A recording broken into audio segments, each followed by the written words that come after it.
Hi everyone, രമ്യയാണ് ടെംല കോളേജിൽ നിന്നും. ഇന്ന് ഞാനൊരു കേസ് നോട്ടിന്റെ ഡിസ്കഷനായിട്ടാണ് വന്നിരിക്കുന്നത്. കേസ് നോട്ടിന്റെ ഡിസ്കഷൻ എന്ന് പറയുമ്പോൾ ഇതിൻ്റെ അകത്ത് ഞാൻ ഈ ഒരു കേസ് നോട്ടിന്റെ പേഷ്യന്റിന്റെ പേരെന്ന് പറയുന്നത് മാൽക്കൺ വിറ്റേക്കർ എന്നാണ്. ഓക്കെ, അപ്പൊ ഞാൻ ഈ ഒരു കേസ് നോട്ട് എടുക്കാനുള്ള കാരണം എന്താണെന്ന് വെച്ച് കഴിഞ്ഞാൽ നമ്മൾ പലപ്പോഴും ഒരു സ്പെഷ്യലിസ്റ്റ് നഴ്സിന് റെസ്പിറേറ്ററി, കാർഡിയാക്ക്, റീഹാബിലിറ്റേഷൻ വരട്ടെ, നമ്മളങ്ങനെ സ്പെഷ്യലിസ്റ്റ് നഴ്സുമാർക്ക് ലെറ്റർ എഴുതാറുണ്ട്. അറ്റ് ദ സെയിം ടൈം നമ്മളൊരു സ്പെഷ്യലിസ്റ്റ് നഴ്സായിട്ട് നമ്മൾ അങ്ങനെ അധികം ലെറ്റേഴ്സ് എഴുതിയിട്ടില്ല. അപ്പോൾ ഞാൻ ഈ ഒരു ലെറ്റർ വായിച്ചപ്പോൾ ഈ ഒരു കേസ് നോട്ട് ഞാൻ പലപ്പോഴും സ്റ്റുഡൻസിന് കൊടുക്കുമ്പോൾ ഞാനത് എക്സാം ബാച്ചിന് കൊടുക്കുന്ന ലെറ്ററാണ്.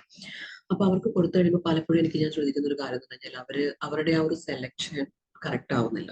അതിന്റെ റീസൺ പലപ്പോഴും ഇവര് ഈ ഒരു പർട്ടിക്കുലർ സ്പെഷ്യലിസ്റ്റ് നഴ്സാണ് എന്നുള്ള കാര്യം അവർ മറന്നു പോവാണ്, അവരത് വിട്ടുപോവാണ്. എന്നിട്ട് അവരൊരു സാധാരണ നഴ്സ് എന്നുള്ള ഒരു അപ്രോച്ചിലായിരിക്കും അവരത് എഴുതുന്നത്. അതാണ് മെയിൻ റീസൺ എനിക്ക് തോന്നിയേക്കുന്നത് ഇവരുടെ ആ ഒരു സെലക്ഷൻ തെറ്റിപ്പോകുന്നതിന്റെ. അപ്പോൾ I thought like may be പലർക്കും ഉണ്ടാകാം ഇങ്ങനൊരു പ്രശ്നം. അപ്പൊ അതുകൊണ്ട് ഞാൻ ആ ഒരു ലെറ്റർ വെച്ചിട്ട് നിങ്ങൾക്കൊരു കേസ് നോട്ടിന്റെ സെലക്ഷൻ അതിന്റെ ഓർഗനൈസേഷൻ ഒക്കെ ഒന്ന് പറഞ്ഞുതരാമെന്ന് വിചാരിച്ചു. അപ്പൊ ഞാൻ പറഞ്ഞ കൂട്ട് ഇത് പേഷ്യന്റിന്റെ പേര് മാൽക്കൺ വിറ്റേക്കർ എന്നുള്ളതാണ്. ഞാനിപ്പോ അത് ഷെയർ ചെയ്യാം, സ്ക്രീൻ ഷെയർ ചെയ്യാം.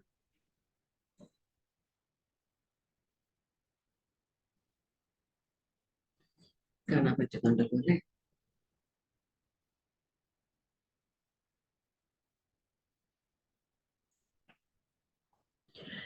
അപ്പൊ നമുക്ക് ഇതിന്റെ അകത്ത് നമ്മൾ ചെയ്യേണ്ട കാര്യം എന്താണ്? നമ്മൾ ആദ്യമേ വെൻ യു ഗെറ്റ് ആ ലെറ്റർ, നമ്മൾ ആദ്യം നോക്കുന്നത് പേഷ്യന്റിന്റെ പേര് നോക്കും, അവരുടെ കണ്ടീഷൻ നോക്കും, പിന്നെ നമ്മൾ ആർക്കാ ലെറ്റർ എഴുതുന്നത് നോക്കും അല്ലെ? ആർക്കാണ് ഞാൻ ഈ ലെറ്റർ എഴുതുന്നത്, എന്തിനാണ് ഞാൻ ഈ ലെറ്റർ എഴുതുന്നത് എന്നൊക്കെയുള്ള ഇൻഫർമേഷൻസ് ആയിരിക്കും നോക്കുന്നത്. അപ്പൊ ഇതിന്റെ അകത്ത് ഞാൻ ആദ്യം പറഞ്ഞിട്ട് അതിന്റെ ഒരു സ്പെഷ്യലിസ്റ്റ് നഴ്സാണ് ഈ ലെറ്റർ എഴുതുന്നത്. ഇവിടെ നമ്മൾ ആദ്യം എടുത്ത് നോക്കിക്കഴിഞ്ഞു കഴിഞ്ഞാൽ നമുക്ക് കാണാവുന്ന ഫസ്റ്റ് സെന്റൻസ് എന്താണ്? അസ്യൂം ചെയ്യാൻ പറഞ്ഞേക്കുന്നത് എന്താണ്? അസ്യൂം ചെയ്യാൻ പറഞ്ഞേക്കുന്നത് ഇന്നത്തെ ഡേറ്റ് എന്ന് പറയുന്നത് 24th October 2020. Okay, 24th October 2020 ആണ്. നമ്മൾ ആരാണ്? പാർക്കിൻസൺ നഴ്സ് സ്പെഷ്യലിസ്റ്റ് ആണ് നമ്മൾ അതാണ് പറഞ്ഞേക്കുന്നത്. എവിടത്തെ? ഒരു കമ്മ്യൂണിറ്റി ഹെൽത്ത് സെന്ററിൽ. One of your patients is mister Malcolm Whittaker. നമ്മളുടെ ഒരു പേഷ്യന്റ് ആണ് മാൽക്കൺ വിറ്റേക്കർ എന്ന് പറയുന്നത്. എന്ന് വെച്ചാൽ നമ്മുടെ ഈ ഒരു കേസ് നോട്ടിലെ കഥാനായകൻ പേര് മാൽക്കൺ വിറ്റേക്കർ. ഇനി നമുക്ക് നോക്കേണ്ടത് എന്താണ്? നമ്മുടെ കണ്ടീഷൻ എന്താണ്, പേഷ്യന്റിന്റെ അവസ്ഥ എന്താണെന്നുള്ളതാണ്. ഇവിടെ പ്രസന്റിങ് കംപ്ലൈൻസ് ആയിട്ട് നമുക്ക് പറയുന്നത് ബുണിയനാണ് കേട്ടോ. ബുണിയനാണ് പേഷ്യന്റ് എന്നാണ് പറയുന്നത്. ഓക്കെ, കണ്ടല്ലോ അല്ലെ ബുണിയൻ. ഇനി നമുക്ക് തന്നിട്ടുണ്ട് 24th September 2020, 24th October 2020. ഈ 24th October 2020 എന്ന് പറഞ്ഞാൽ എന്താ? ഇന്നത്തെ ഡേറ്റ് ആണ് കേട്ടോ. നമ്മളോട് അസ്യൂം ടുഡേസ് ഡേറ്റ് എന്ന് പറഞ്ഞിട്ടില്ലേ, ആ ഡേറ്റ് ആണിത്. അപ്പൊ 24th സെപ്റ്റംബറിൽ എന്താ പറയുന്നത്? 24th സെപ്റ്റംബറിൽ GP-യുടെ അപ്പോയിന്റ്മെന്റ് എടുത്തിരുന്നു. ഓക്കെ, GP-യുടെ അപ്പോയിന്റ്മെന്റ് എടുത്തു. എന്തിന്? പെയിൻഫുൾ ആയിട്ടുള്ള ബുണിയൻ കാരണം. എവിടെയാണ്? റൈറ്റ് ഫുട്ടിൽ. അത് ആ വ്യക്തിയുടെ മൊബിലിറ്റിനെയും എഫക്ട് ചെയ്യാൻ തുടങ്ങി. എന്നിട്ട് എന്ത് ചെയ്തു? ഈ പേഷ്യന്റിനെ റെഫർ ചെയ്തു ഓർത്തോപീഡിയ കൺസൾട്ടേഷന് വേണ്ടിയിട്ട്. അങ്ങനെ വിട്ടു കഴിഞ്ഞപ്പോൾ ബുണിയനെക്ടോമി ഷെഡ്യൂൾ ചെയ്തേക്കുവാണ്. എന്നത്തേക്ക്? 18th December 2020ലേക്ക്. അത്രയും മനസ്സിലായല്ലോ അല്ലെ? അപ്പോൾ റിസൾട്ടിങ് കംപ്ലൈൻസ് ബുണിയനാണ്. 24th സെപ്റ്റംബറിൽ ഈ GP അപ്പോയിന്റ്മെന്റ് എടുത്തു. എന്തിനു വേണ്ടിയിട്ട്? പെയിൻഫുൾ ബുണിയൻ കാരണം. ഓൺ റൈറ്റ് ഫുഡ് അത് അഫക്ട് ചെയ്യാൻ തുടങ്ങി അവരുടെ മൊബിലിറ്റി. പേഷ്യന്റ് അതുകൊണ്ട് റെഫർ ടു ഓർത്തോപീഡിക് കൺസൾട്ടന്റ് ആണ്. ബുണിയനെക്ടോമി ഷെഡ്യൂൾ ചെയ്തു. എന്നാണ്? 18th December 2020. 24th October 2020 അവസ്ഥ എന്താ? Patient nurse specialist, Parkinson nurse specialist appointment for annual review. ആരാ അത്? നമ്മളാണല്ലേ. നമ്മളുടെ ഒരു ആനുവൽ റിവ്യൂവിന് വന്നിരിക്കുവാണ് പേഷ്യന്റ്. അപ്പൊ അന്നേരം വന്നപ്പോഴാണ് ഈ പേഷ്യന്റ് മെൻഷൻ ചെയ്യുന്നത് എന്ത്? എനിക്കൊരു ഓപ്പറേഷൻ ഉണ്ട് കേട്ടോ എന്ന്. അപ്പൊ അന്നേരം നമ്മൾ എന്ത് ചെയ്തു? ഡിസ്കഷൻ ഒക്കെ നടത്തി. എന്തിനെ കുറിച്ച്? നമ്മുടെ മെഡിസിൻ ടു കണ്ടിന്യൂ മെഡിക്കേഷൻ, നമ്മൾ കൊടുക്കുന്ന മെഡിസിൻ ഒക്കെ കണ്ടിന്യൂ ചെയ്യണം അഡ്മിറ്റ് ആയാലും. എന്നിട്ട് നമ്മളൊരു റിട്ടേൺ ഇൻഫർമേഷനും കൂടി അങ്ങ് പ്രൊവൈഡ് ചെയ്തു. ഞങ്ങൾ മറന്നു പോയാലാന്ന് വിചാരിച്ചിട്ട് റിട്ടേൺ ഇൻഫർമേഷനും പ്രൊവൈഡ് ചെയ്തു. അത്രയും കിട്ടിയല്ലോ അല്ലെ? ഇനി എന്താണ് പ്ലാൻ? പ്ലാൻ പറഞ്ഞിരിക്കുന്നത് എന്താണ്? പ്ലാൻ പറഞ്ഞേക്കുന്നത് right to nurse in charge of patients care in hospital ward. അപ്പൊ ഈ പേഷ്യന്റിന് ബുണിയനെക്ടോമിക്ക് വേണ്ടിയിട്ട് അഡ്മിറ്റ് ചെയ്യുമ്പോൾ അവിടെ പേഷ്യന്റിന്റെ കെയർ നോക്കുന്ന നഴ്സ് ഇൻ ചാർജിനാണ് നമ്മൾ ലെറ്റർ എഴുതുന്നത്. ഇനി എന്തിനു വേണ്ടിയിട്ടാണ് നമ്മൾ ലെറ്റർ എഴുതുന്നത് എന്ന് പറയുന്നത്? To ensure medication given at set times. ഉറപ്പുവരുത്തണം മെഡിക്കേഷൻസ് ഓൺ ടൈമിൽ നമ്മൾ കൊടുത്തു എന്നുള്ളത്. ഇതിന്റെ ഒപ്പം തന്നെ നമ്മൾ ചെയ്യേണ്ട കാര്യമാണ് check availability of transgender patches of patients medication for preoperative. കാരണം നിൽ ബൈ മൗത്ത് ആണ് പേഷ്യന്റ് നിൽ ബൈ മൗത്ത് ആയതുകൊണ്ട് ട്രാൻസ്ജെൻഡർ പാച്ചസിന്റെ അവൈലബിലിറ്റി ഉറപ്പുവരുത്തണം. ഇത്രയാണ് നമുക്ക് റിക്വയർമെന്റ് ഉള്ളത്. നമ്മൾ ഈ ലെറ്റർ എഴുതാനുള്ള കാരണമായിട്ട് നമ്മൾ പറയുന്ന രണ്ട് കാര്യമാണ്. എൻഷുർ ചെയ്യണം മെഡിക്കേഷൻസ് സെറ്റ് ടൈംസിൽ എടുത്തു എന്നുള്ളതും അവൈലബിലിറ്റി ഓഫ് ട്രാൻസ്ജെൻഡർ പാച്ചസിന്റെ ഉറപ്പ് വരുത്തണം. കാരണം പേഷ്യന്റ് നിൽ ബൈ മൗത്ത് ആയിരിക്കും. ഇനി നമ്മൾ ആർക്കാ ലെറ്റർ എഴുതുന്നത് നോക്കാം. അപ്പൊ നമുക്ക് ഈ ഇൻഫോർമേഷൻസ് ഒക്കെ ഇമ്പോർട്ടന്റ് ആണ് കേട്ടോ. 24th സെപ്റ്റംബർ അത് അത്ര ഇമ്പോർട്ടന്റ് അല്ല. ഓക്കെ, നമ്മൾക്കൊരു ഇൻഫോർമേഷന് വേണ്ടിയിട്ടാണ് ഇത് കിട്ടുന്നത്. പക്ഷെ നമുക്ക് എഴുതാം, നമുക്ക് നോക്കാം. നമുക്ക് ലെറ്ററിലേക്ക് വരുമ്പോൾ നമുക്ക് നോക്കാം എന്തൊക്കെ എഴുതണം എന്നുള്ളത് കേട്ടോ. 24th ഒക്ടോബറിൽ സംഭവം ഇമ്പോർട്ടന്റ് ആണ്. പിന്നെ പ്ലാൻ ഓബിയസ്ലി ഇമ്പോർട്ടന്റ് ആണ്. ഓക്കെ, ഇത്രയും ഇൻഫോർമേഷൻസ് ഇമ്പോർട്ടന്റ് ആണ്. ഇനി നമുക്ക് റൈറ്റിംഗ് ടാസ്ക് വായിച്ചു നോക്കാം. Write a letter to Miss Happy, nurse unit manager. ആർക്കാ ലെറ്റർ എഴുതുന്നപ്പോ നഴ്സ് യൂണിറ്റ് മാനേജർക്കാണ് നമ്മൾ ലെറ്റർ എഴുതുന്നത്. ഓക്കെ, പിന്നെ നമുക്ക് എന്തിനാ വേണ്ടിയിട്ട് ലെറ്റർ എഴുതുന്നത്? ഇൻഫോർമേഷൻ കൊടുക്കാൻ വേണ്ടിയിട്ടാണ് കേട്ടോ. പേഷ്യന്റിനെ കുറിച്ചുള്ള information. Informing her of Whittaker's case and particular needs. വിറ്റേക്കറിന്റെ ഒരവസ്ഥ, വിറ്റേക്കറിന്റെ കേസ് എന്താണ്? പാർക്കിൻസൺ കണ്ടീഷൻ ഉള്ള പേഷ്യന്റ്. ആ ഒരു കേസിനെ കുറിച്ചും പറയണം. പർട്ടിക്കുലർ നീഡ്സ് എന്ന് പറയുന്നതാണ് നമ്മുടെ ഈ പ്ലാനിൽ പറഞ്ഞിരിക്കുന്നത് കേട്ടോ. പർട്ടിക്കുലർ നീഡ്സ്, ഈ ഒരു പർട്ടിക്കുലർ നീഡ്സ് നമുക്ക് ആവശ്യമുണ്ട്. ഇനി നമുക്ക് സെലക്ഷൻ നടത്തിയാലോ. നെയിം നമുക്ക് മസ്റ്റ് ആണ്, അത് നമുക്ക് വേണം. ഡേറ്റ് ഓഫ് ബർത്ത് നമുക്ക് മസ്റ്റ് ആണ്, നമുക്ക് വേണം.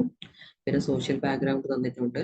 ഒരു സ്പെഷ്യലിസ്റ്റ് നേഴ്സ് എഴുതുമ്പോൾ ഈ പറഞ്ഞ സോഷ്യൽ ബാക്ക്ഗ്രൗണ്ട് ഒന്നും അത്രമേൽ ഇമ്പോർട്ടൻ്റ് ഒന്നും അല്ല.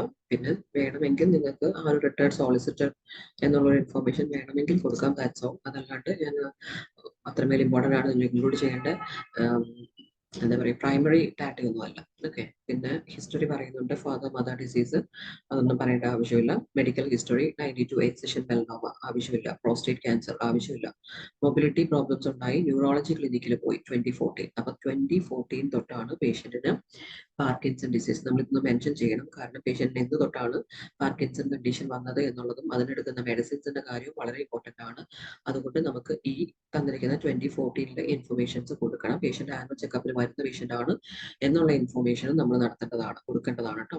ആനുവൽ ചെക്കപ്പ് എന്നുള്ളതും ഇമ്പോർട്ടന്റ് ആണ്. ന്യൂറോളജിസ്റ്റും പാർക്കിൻസൺ നേഴ്സ് സ്പെഷ്യലിസ്റ്റും വിച്ച് മീൻസ് നമ്മൾ നടത്തുന്നുണ്ട്. അപ്പൊ അതുകൊണ്ട് നമ്മൾ അത് പറയണം.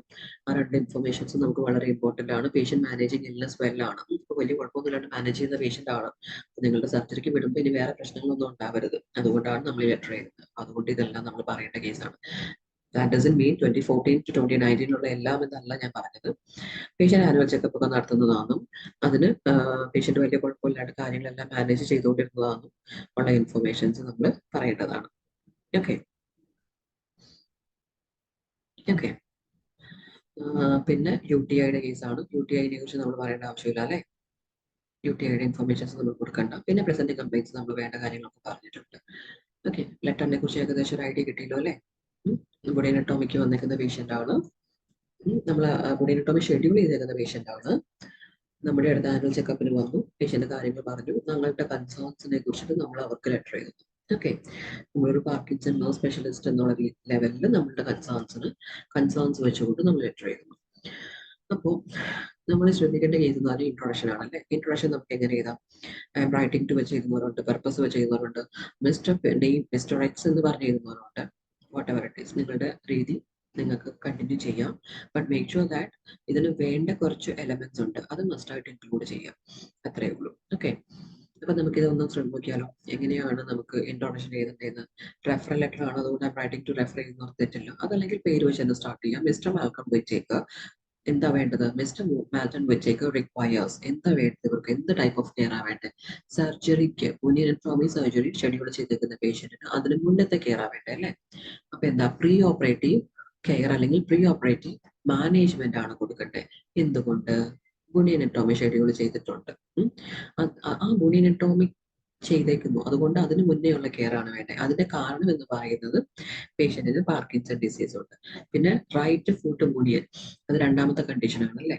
അപ്പൊ രണ്ട് കണ്ടീഷനാണ് ഈ പേഷ്യന്റ് ഉള്ളത്. ഒന്ന് പാർക്കിൻസൺ ഡിസീസ് എന്ന് പറയുന്നതും ഒന്ന് റൈറ്റ് ഫുട്ട് മുനിയൻ എന്നുള്ളതുമാണ്. ആസ് എ പാർക്കിൻസൺ നേഴ്സ് നമ്മളുടെ പ്രയോറിറ്റി പാർക്കിൻസൺ ഡിസീസിനാവുമ്പോൾ നമ്മൾ എഴുതുന്ന വ്യക്തി ആരാണ്? ഈ ബുഡിനെക്ടോമി ഷെഡ്യൂൾ ചെയ്തേക്കുന്ന ഹോസ്പിറ്റലിലേക്കാണ്. അപ്പൊ അവരെ സംബന്ധിച്ചിടത്തോളം അവരുടെ ഇമ്പോർട്ടൻസ് എന്ന് പറയുന്നത് ബുനിയനാണ്.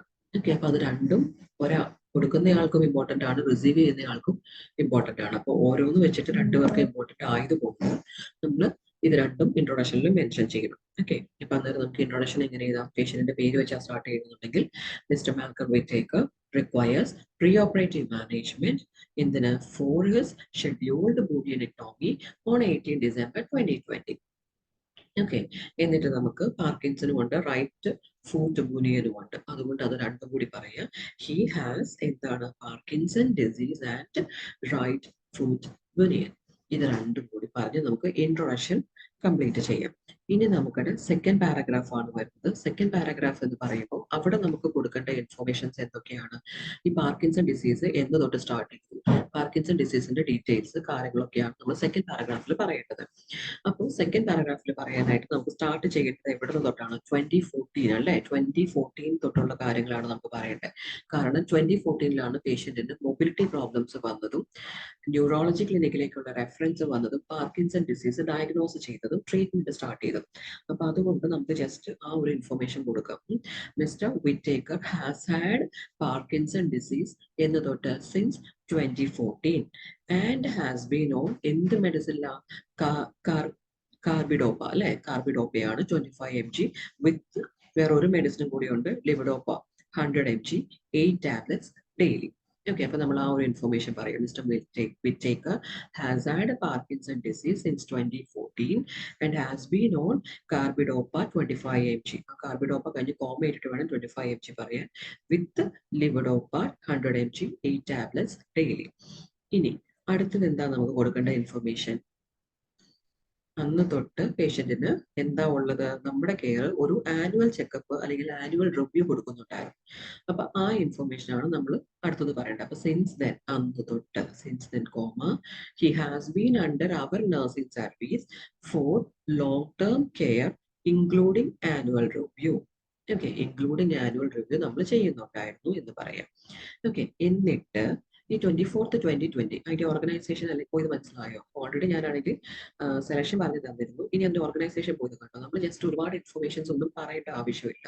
വിറ്റേക്കറിന് ഹാസ് ഹാഡ് പാർക്കിൻസൺ ഡിസീസ് ഉണ്ട് ഇന്ന നാൾ തൊട്ട്, അതിന് ഇന്ന മെഡിസിൻസ് എടുക്കുന്നുണ്ട്, അന്ന് തൊട്ട് ഞങ്ങളുടെ കെയറിലാണ് പേഷ്യന്റ്, ആനുവൽ റിവ്യൂ കൊടുക്കുന്നുണ്ടായിരുന്നു എന്ന് പറയാം. ഇനി നമുക്ക് പറയേണ്ടത് 24th September 2020 വരുന്ന ഇൻഫർമേഷൻസ് ആണ്. അത് കൊടുക്കുമ്പോൾ എങ്ങനെ പറയാം? ഓൺ 24 September 2020 പുള്ളി എന്ത് ചെയ്തു? പ്രസന്റ് ചെയ്തു to hospital with a painful right foot bunion which affected his mobility. അതുകൊണ്ട് therefore he was referred to an orthopedic consultant and was scheduled for the surgery. Okay, അപ്പൊ 24th September 2020 പുള്ളി ഹോസ്പിറ്റലിലെ painful right ബൂണിയനുമായിട്ട് വന്നു. കാരണം പുള്ളിയുടെ മൊബിലിറ്റിനെ effect ചെയ്യുന്നുണ്ടായിരുന്നു അല്ലേ? അപ്പൊ അന്നേരം എന്താ ചെയ്തത്? therefore പുള്ളിനെ ഓർത്തോപീഡിയ കൺസൾട്ടന്റ് അടുത്തേക്ക് വിട്ടിട്ട് സർജറി ഷെഡ്യൂൾ ചെയ്തു. ഓക്കെ, അപ്പൊ എഴുതേണ്ടത് മനസ്സിലായല്ലോ അല്ലേ? On 24 September 2020 he presented to the hospital with painful right bunion which affected his mobility. Semicolon ഇടാം, ഒറ്റ സെന്റൻസ് എഴുതണമെന്നുണ്ടെങ്കിൽ, അല്ലെങ്കിൽ ഫുൾ സ്റ്റോപ്പ് ഇട്ടിട്ട് അടുത്ത സെന്റൻസ് ആയിട്ട് സ്റ്റാർട്ട് ചെയ്യാം. therefore he was referred to an orthopedic consultant and was scheduled for the surgery. Okay, അപ്പോൾ ആ paragraph finish ആയില്ലേ? ഇനി നമുക്ക് പറയേണ്ടത് എന്താണ്? 24th കഴിഞ്ഞു. ഇനി 24th October which means today. Assume today's date എന്നല്ലേ പറഞ്ഞേക്കുന്നത്. അപ്പൊ നമ്മൾ 24th October ഇൻഫർമേഷൻസ് ആണ് നമ്മൾ ഇനി പറയേണ്ടത്. Today during annual checkup. Annual ചെക്കപ്പിന്റെ സമയത്ത്, ഇന്ന് ആനുവൽ ചെക്കപ്പിന്റെ സമയത്ത് mister Whittaker mentioned regarding the surgery. Whittaker നമ്മളോട് പറഞ്ഞു സർജറിയുടെ കാര്യം. ദസ് നമ്മൾ അങ്ങനെ ഉപയോഗിക്കുന്നില്ല, അല്ലെങ്കിൽ നമുക്ക് therefore ഓൾറെഡി കൊടുത്തതാണ്. അപ്പൊ അതുകൊണ്ട് regarding the surgery and he was educated, അല്ലെങ്കിൽ for which he was educated, അല്ലെങ്കിൽ for this reason he was educated, അങ്ങനെ ഇതിലൊരു കണക്റ്റീവ് യൂസ് ചെയ്യാം. He was educated and provided with written information എന്തിനെ കുറിച്ച്? About his regular medications which need to be continued during admission for surgery. Okay, സർജറിയുടെ സമയത്ത് അഡ്മിഷനിലായിരിക്കുമ്പോൾ continue ചെയ്യേണ്ട മെഡിസിൻസിനെ കുറിച്ചിട്ടുള്ള ഇൻഫർമേഷൻസ് നമ്മൾ കൊടുത്തു. ഓക്കെ. പക്ഷേ however a follow-up assessment and management is essential during a stay at your facility. പക്ഷേ അവരുടെ ഹോസ്പിറ്റലിൽ അല്ലെങ്കിൽ ഫെസിലിറ്റിയിൽ സ്റ്റേ ചെയ്യുമ്പോൾ എന്താണ് ആവശ്യമുള്ളത്? എസെൻഷ്യൽ ആണ് ഇവരുടെ ഒരു ഫോളോ അപ്പ് അസസ്മെന്റും മാനേജ്മെന്റും. ഓക്കെ. അപ്പോൾ ആ ഒരു ഇൻഫർമേഷനും കൂടി നമ്മൾ പ്രൊവൈഡ് ചെയ്യാം. പിന്നെ നമ്മൾ സോഷ്യൽ മെഡിക്കൽ ഹിസ്റ്ററി ആണോ ഉള്ളത്, അത് നമുക്ക് ആവശ്യമുണ്ടോ എന്ന് നോക്കുക. As far as I am concerned, I don't think that you need to include these particular informations to it. Because നമുക്കുടെ കൺസേൺ എന്ന് പറയുന്നത് ബുലിയനെക്ടോമി എന്ന സർജറി അല്ല, പകരം പാർക്കിൻസൺ എന്ന് പറയുന്ന കണ്ടീഷനെ ഏതെങ്കിലും രീതിയിലും ഈ ബുലിയനെക്ടോമി എഫക്ട് ചെയ്യുമോ എന്നുള്ളതാണ്. അതുകൊണ്ട് നമുക്ക് സോഷ്യൽ ബാക്ക്ഗ്രൗണ്ട് അത്രമേൽ പ്രയോറിറ്റൈസ് ചെയ്യേണ്ട ആവശ്യമില്ല. സോ ഞാൻ സാധാരണ എഴുതിക്കാറില്ല. ഓക്കെ. ഇനി നമുക്ക് കൺക്ലൂഡിംഗ് പാരഗ്രാഫ് ആണ് പറയേണ്ടത്. Concluding paragraph എങ്ങനെ എഴുതാം? It would be appreciated if you could assist ചെയ്യണം Mr. Whittaker എന്തിന് to continue his regular medication on time during hospitalization. ഇതിന്റെ ഒപ്പം തന്നെ വേറൊരു കാര്യം കൂടി ഉണ്ട്, അത് എൻഷുർ ചെയ്യണം അല്ലേ?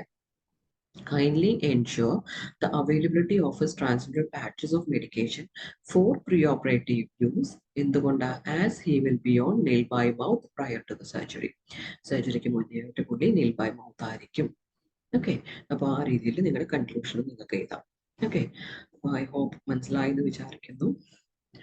I hope you understand the letter. നിങ്ങളുടെ കേസ് നോട്ട് വെച്ചിട്ട് if you want you can just write down, ഒന്ന് എഴുതി നോക്കാം. എഴുതി നോക്കുമ്പോൾ ഒരു ഐഡിയ കിട്ടും. എന്നിട്ട് എന്തെങ്കിലും ഡൗട്ട്സ് നിങ്ങൾക്ക് തോന്നുന്നുണ്ടെങ്കിൽ യു ക്യാൻ ജസ്റ്റ് കമന്റ് ആയിട്ട് നിങ്ങൾക്ക് ഇട്ടാൽ മതി. I just provide the information regarding the same. Okay. അപ്പോൾ എനിവൺ ആർക്കെങ്കിലും നമ്മളിപ്പോൾ ക്രാഷ് കോഴ്സ് സ്റ്റാർട്ട് ചെയ്തിട്ടുണ്ട്, ഓരോ എക്സാമിന് മുന്നേ 10 days അല്ലെങ്കിൽ ഒരു 15 days ക്രാഷ് കോഴ്സ് ആണ് കൊടുക്കുന്നത്. ക്രാഷ് കോഴ്സ് ഞാൻ തന്നെ ആയിരിക്കും പ്രൊവൈഡ് ചെയ്യുന്നത്. റൈറ്റിംഗിന്റെ കറക്ഷൻസ് ഞാൻ തന്നെ ആയിരിക്കും ചെയ്യുന്നത്. അപ്പോൾ ക്രാഷ് കോഴ്സ് ചെയ്ത് 10 days അല്ലെങ്കിൽ 15 days എടുക്കാം. അപ്പോൾ അത് റൈറ്റിംഗും സ്പീക്കിംഗും ആണ് മോസ്റ്റ്ലി പ്രൊവൈഡ് ചെയ്യുന്നത്. റീഡിങ്ങിന്റെ അസിസ്റ്റൻസ് വേണമെങ്കിൽ അതും നമ്മൾ തരും. ലിസണിങ്ങിനും ഒരു പരിധിയുണ്ട്. ഒരു ക്രാഷ് കോഴ്സിൽ ഒരു ലിസണിങ്ങിന് നമുക്ക് ഒരുപാട് ചെയ്യാൻ പറ്റത്തില്ല, പക്ഷെ ടിപ്സും സ്ട്രാറ്റജീസും ഒക്കെ നമ്മൾ പറഞ്ഞു തരും. അത് വെച്ച് ചെയ്യുക. പിന്നെ മാക്സിമം നിങ്ങൾ പ്രിന്റ് ഔട്ടഡ് മെറ്റീരിയൽസ് വെച്ച് ചെയ്യുക. ആൻഡ് ഒഫീഷ്യൽ മെറ്റീരിയൽസ് വളരെ ഇമ്പോർട്ടൻ്റ് ആണത്. നിങ്ങൾ കാണുന്ന എല്ലാ മെറ്റീരിയൽസും പ്രാക്ടീസ് ചെയ്യേണ്ട ആവശ്യമില്ല. എയ്തർ നിങ്ങൾ പ്രീമിയം പ്രൊവൈഡേഴ്സിന്റെ മെറ്റീരിയൽസ് എടുത്ത് ചെയ്യാം, അല്ലെങ്കിൽ ഒഫീഷ്യൽ മെറ്റീരിയൽസ്. ഒഫീഷ്യൽ മെറ്റീരിയൽസ് നിങ്ങൾക്ക് അറിയാം, ആകെ 4 ആ 4 കൊണ്ട് നിങ്ങൾക്ക് എക്സാമിന് പ്രിപ്പയർ ആവാൻ പറ്റത്തില്ല. സോ നിങ്ങൾ പ്രീമിയം പ്രൊവൈഡേഴ്സിന്റെ മെറ്റീരിയൽസ് ഫോളോ ചെയ്യാൻ മാക്സിമം ശ്രമിക്കുക. കാരണം ആ മെത്തേഡിലായിരിക്കും നിങ്ങൾക്ക് എക്സാം വരുന്നത്. പലരും സ്റ്റുഡൻസ് പറയുന്ന ഒരു കാര്യമാണ്, ആ മെറ്റീരിയൽ ചെയ്തപ്പോൾ ഞങ്ങൾക്ക് മനസ്സിലാവുന്നുണ്ട്, പക്ഷെ ഞങ്ങൾക്ക് ഇതുപോലെയുള്ള വേറെ എന്താ പറയുക അൺഒഫീഷ്യൽ ആയിട്ടുള്ള മെറ്റീരിയൽസ് ചെയ്ത് കഴിയുമ്പോൾ ഞങ്ങൾക്ക് കിട്ടുന്നില്ല. അതിന്റെ ഒരു റീസൺ എന്ന് പറയുന്നത് പ്രീമിയം പ്രൊവൈഡേഴ്സ് എന്ന് പറയുന്നത് എപ്പോഴും അവർക്ക് പ്രയോറിറ്റി ഉണ്ട്, അവർക്ക് ഇതിനെക്കുറിച്ച് അറിയാം. സോ അവർ പ്രൊവൈഡ് ചെയ്യുന്ന മെറ്റീരിയൽസ് ആണ് ഞാൻ ഫോളോ ചെയ്യാറ്. ഞാൻ സ്റ്റുഡൻസിനെ കൊണ്ട് ഫോളോ ചെയ്യിക്കുന്നതും ആ ടൈപ്പ് ഓഫ് മെറ്റീരിയൽസ് ആണ്. അപ്പോൾ അങ്ങനത്തെ മെറ്റീരിയൽസ് ഫോളോ ചെയ്താലാണ് നിങ്ങൾക്ക് ബെനിഫിറ്റ് ഉണ്ടാവുക. So maximum try to follow ഏതൊരു ഒഫീഷ്യൽ മെറ്റീരിയൽസ് അല്ലെങ്കിൽ പ്രീമിയം പ്രൊവൈഡേഴ്സിന്റെ മെറ്റീരിയൽസ് ഫോളോ ചെയ്യാൻ ശ്രമിക്കുക. അപ്പോൾ കുറച്ചുകൂടെ സ്കോർ ഇംപ്രൂവ് ചെയ്യാൻ നിങ്ങൾ സഹായിക്കും അത്. ഓക്കെ. ഇപ്പോൾ പുതിയൊരു മെറ്റീരിയൽ കൂടി അവർ അപ്ലോഡ് ചെയ്തിട്ടുണ്ട്, റീഡിങ്ങിനും ലിസണിങ്ങിനും അപ്ലോഡ് ചെയ്തിട്ടുണ്ട്. അതും ഒന്ന് പ്രാക്ടീസ് ചെയ്ത് നോക്കുക. ഇപ്പോൾ അറിയാലോ, കുറച്ചായിട്ട് നമുക്ക് പാരാഫ്രൈസ്ഡ് ആയിട്ടുള്ള ഇൻഫർമേഷൻസ് ഒക്കെ അല്ലെങ്കിൽ ആൻസേഴ്സ് ഒക്കെ വരുന്നുണ്ട്.